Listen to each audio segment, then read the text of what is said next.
A partir d'aquí varen començar el que per nosaltres és la lluita per la recuperació del patrimoni. Varen fer de tot, de tot. Manifestacions, teníem uns gegants i sortíem al carrer amb els gegants, amb la col·laboració del COP, el Centre d'Orientació Psicopedagògic. Formava part de la secció de cultura d'Unió de Cooperadors, tenien gegants i sortíem al carrer amb els gegants, amb cartells. Vàrem editar 2 tipus de cartells diferents i vàrem empastifar la ciutat reclamant aquest patrimoni.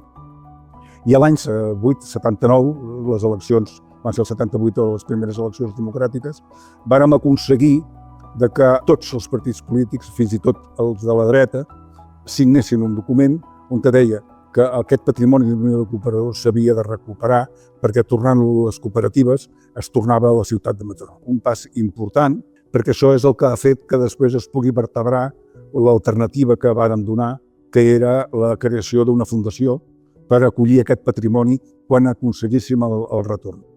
Això vol dir que abans havíem hagut de negociar, apretar, pressionar a la Mútua l'Aliança Mataronense, que era el que tenia el patrimoni.